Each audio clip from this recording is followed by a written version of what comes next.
मीरपुर नाम के शहर में तेजस अपनी पत्नी नीरू के साथ रहता था। पति पत्नी दोनों ही नौकरी करते थे। एक दिन तेजस गांव अपनी माँ के पास फोन करता है। हेलो, प्रणाम माँ। जीते रहो माँ, तुम दादी बनने वाली हो हैं? अरे वाह, ठीक है बेटा, मैं कल ही आती हूँ। जब माँ जी शहर पहुंची तो बेटे बहू ने बहुत अच्छे से स्वागत किया। लीजिए माँ जी, चाय। अरे गर्मा गर्म पकोड़े ले आओ माँ के लिए। नीरू रसोई में गई और 2 मिनट में ही पकोड़े ले आई। जी ये लीजिए। बहू, जादू से बनाए हैं क्या? अभी तो रसोई में गई थी। यम्मी। माँ जी, शीला रसोई में पकोड़े तल रही है, मैं बस लेकर आई। हे भगवान, मेरा धर्म भ्रष्ट कर दिया तूने। अब तो गंगा जल से शुद्धिकरण करना होगा। दूसरे दिन, माँ जी मैंने नाश्ता बना दिया है, ऑफिस जा रही हूँ। पर अभी तो घर का सारा काम पड़ा है। शीला आती ही होगी, झाड़ू पोछा बर्तन कपड़े वो सब कर लेगी। हमारे जमाने में घर का सारा काम हम ही करते थे। जी माँ जी, आप बहुत होशियार हैं, मैं घर ऑफिस दोनों नहीं संभाल पाती। तो जरूरत क्या है घर से बाहर जाकर चाकरी करने की? वैसे भी घर का काम खुद करने से घर में बरकत आती है, समझी? पर माँ जी। पर वर कुछ नहीं, इस महीने की पगार मिले फिर ऑफिस बंद है। हाँ। रात को नीरू तेजस से कहती है, सुनिए जी, माँ जी बोल रही थी कि मैं नौकरी छोड़ दूं। वैसे ठीक ही तो है, अभी तुम्हें आराम की जरूरत है। फिर भी आराम कहाँ, शीला को छुड़ाने के लिए बोल रही थी। तो अब 24 घंटे में इतना काम तो कर ही सकती हो। पर जॉब पसंद है मुझे, घर पर मन नहीं लगेगा। अगले दिन जब दोनों ऑफिस के लिए निकल रहे थे, मेरी तो कोई कीमत ही नहीं है इस घर में।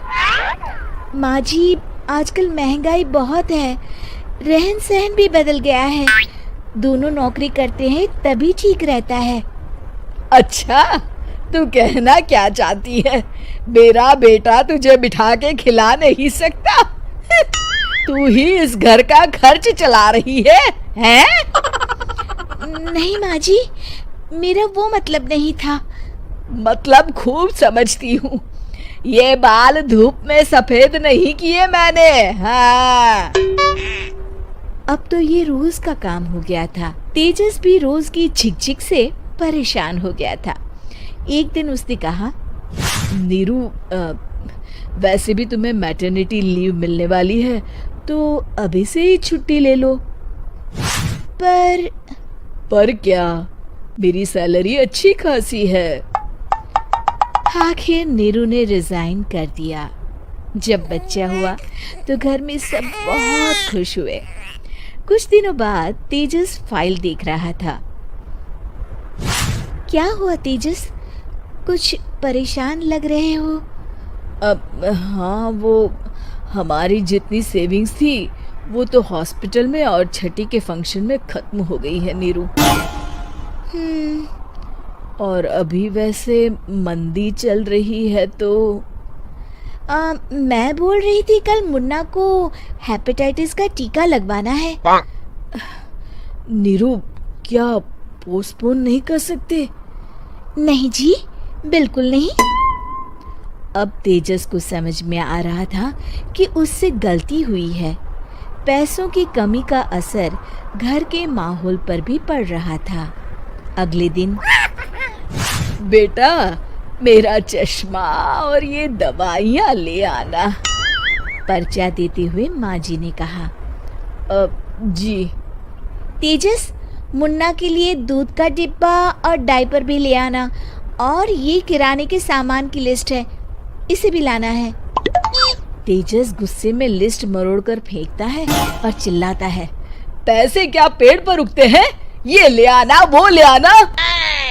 अरे पर ये जरूरत का सामान ही है। वो गुस्से में बिना कुछ कहे ऑफिस चला गया। अरे अरे लंच तो ले जाइए। नीरू दौड़कर डिब्बा पकड़ाती है। एक दिन खाना खाने के बाद, नीरू, अब तो मुन्ना कुछ बड़ा हो गया, तो अब तुम वापस ज्वाइन कर लो ना जॉब। पर इस रिसेशन में जॉब मिलना बहुत मुश्किल है। ट्राई तो करो। फिर मुन्ना? माजी है ना, और एक फुल टाइम मेड भी लगा लेंगे। पर माजी, उन्हें तो पसंद नहीं। तभी माजी वहां आ जाती है और प्यार से नीरू के सर पर हाथ फेरते हुए बोलती है, अब मेरी समझ में आ गया बहू, पहले के और अब के समय में अंतर है। तुम काम शुरू करो, मुन्ना की जिम्मेदारी मेरी। मेरी प्यारी माँ जी। ये कहकर नीरू उनके गले लग गई। शिक्षा, परिवर्तन संसार का नियम है, हमें भी समय के साथ चलना चाहिए। उम्मीद है कि आपको हमारी ये कहानी पसंद आई होगी। कृपया हमारे चैनल को सब्सक्राइब करें और सभी अपडेट्स के लिए बेल आइकन जरूर क्लिक करें। और हाँ, वीडियो लाइक और शेयर करना मत भूलिएगा। Bye bye.